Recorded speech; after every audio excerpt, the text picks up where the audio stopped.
of our public schools are old, overcrowded, and poorly maintained, concludes a study by the League of Women Voters. What facilities problems do teachers report? One of the first things they said was that there was a lack of space. Our schools are small, they're portable buildings. Another one was there was poor climate control of the heating and air conditioning units, which means that sometimes they're either too hot, too cold, and we also had presence of mildew and mold. There was poor drainage. Some of our parking lots, when it rains, they get it's flooded out. We have floating teachers because of the lack of space. Our lab facilities are not there, and rain leakage in some of our buildings. Technology is also one of the things that we're supposed to be doing, and there's poor wiring because our schools are so outdated. The wiring for the schools don't accommodate for the computers, so there's a lot of wiring problems. Some buildings are so old that the foundations, there were lots of cracks in the walls and cracks in the floors. Poor lightings we have because the schools were built so long, our lighting fixtures don't accommodate the number of students we have, so there's poor lighting situation. And there are not enough covered walkways. At least 4 to 5 times a day, if it's raining, we have to leave to go to lunch and to library and computer time and cafeterias and specials, things like that. And if it's raining, we have absolutely no awning, no covering. We open the door and the rain gushes in. The children are getting wet and having to live throughout the day in their wet clothes. Well, we have 3 French classes that are back-to-back. However, we do not have a free room for those students to go to, so we are forced to have French class on the stage, which is very inconvenient. Our French teacher comes in the afternoon, and being that it's in the cafeteria ladies are cleaning up. There's a lot of noise in there, but yet those children still have to concentrate.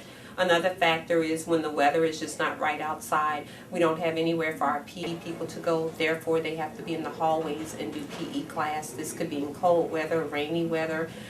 The hallways that they use is between 2 classes. So, of course, there's no way you can keep a PE class quiet. Also, we have 1 kindergarten class, and she has approximately 20 students in there, and they're cramped into a very, very old Butler building that has been here for many, many years.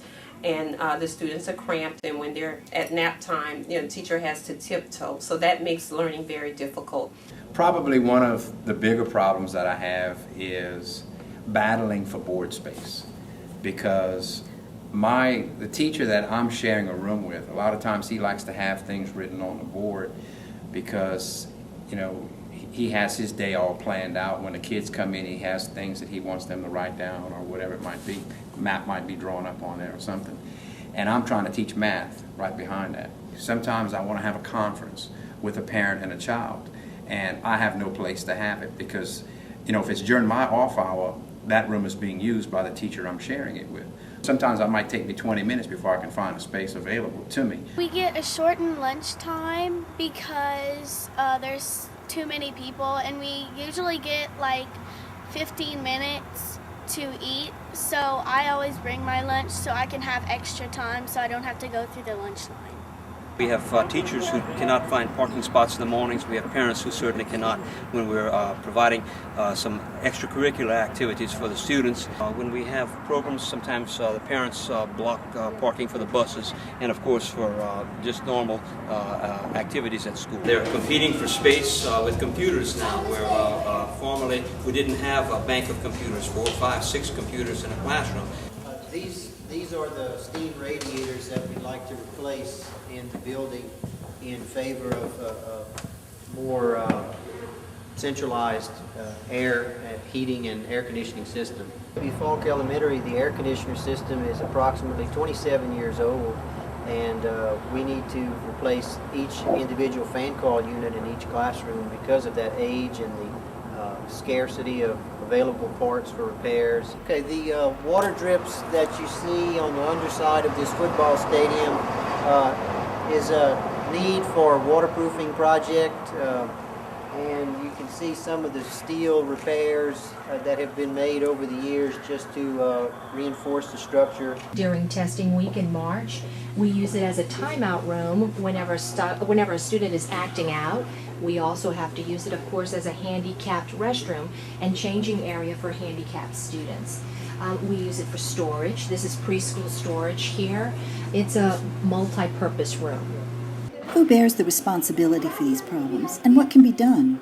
I personally believe that everyone in Lafayette Parish is responsible. They owe a responsibility to have the very best schools in this state. I do know that 25% of the schools and the classrooms, that 25% are in portable buildings. That's really a terrible situation to have. We're the third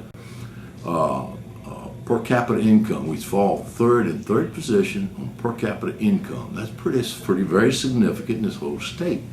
We're also finding out that there are 26 parishes with higher millage than we do for our schools. And so there are also 13 parishes, as an example, that are higher sales tax than Lafayette does. And of course, 15 parishes spend more money on each student. That is unbelievable. They need to become educated about the situation themselves. Go take a tour of the school. Go see what we're talking about, not just the fact that we need to raise money to fix our schools. I think they each need to contact their school board member and get a commitment from that school board member that says, here's what we're trying to do, here's a comprehensive plan that the parents can understand and see, and that here is the tax money that we need, or whatever money, the funds that we need, and that they need to commit that money. Community development and economic development depends on our public schools. When businesses are coming, they're not looking at private schools. They want to know how the public school system is. There's a couple of organizations now, I know one was in the paper just recently, that are coming together, meeting with the school board and citizens to say, here's what we need to do. So again, they need to get involved in the process. They need to tell their family and friends around here what the problem is. The communication just has to be, the word has to get out. And then they need to vote. Very important, nothing's going to happen unless we pull together and vote. Our facilities are public facilities, therefore they belong to the citizens. My advice would be for them to remember that one person can indeed make a difference. Oftentimes, people want to speak up, but they believe they are the only ones with that particular opinion. And too often there are other people who are believing the same and they just have not done anything. They can purposely decide that these schools belong to us and we will ensure that they are in decent conditions. We absolutely do need to build some more facilities. We need to build some more schools. And I think that needs to be a plan or part of the plan that runs in parallel with the recurring maintenance. And again, the upgrading of facilities will make some of these rooms unoccupiable. So really we need to make the repairs our utmost priority, getting all of the major issues with our facilities fixed so that we can begin expanding them. And since we're going to have to close some of them to do some of these expansions, we're seeing that at Moss right now, where we've had to relocate some students. That issue is going to continue to plague us until we have enough room to spread out a little bit more. So what we've tried to do is make a coalition that consists of everyone in the parish, just anyone that can give us input on what they would like to see our school system evolve into. The education of our children is what's going to build our parish. And so we hope to get everybody involved in this so that we're able to continue to build the school over time, not just to have some short-lived campaign. We want to have this evolve into something that's going to be lasting. Most of our schools in Lafayette Parish are 40 years old or older, well beyond the age that we expect of public buildings. And they definitely need work. Most people want to live in a community where they know their children are going to get a good education, they're going to be safe. Your campuses should look like you value your education, and I think that is so important in a new and growing economy like we have in Lafayette. I think it's one of the places where we're failing.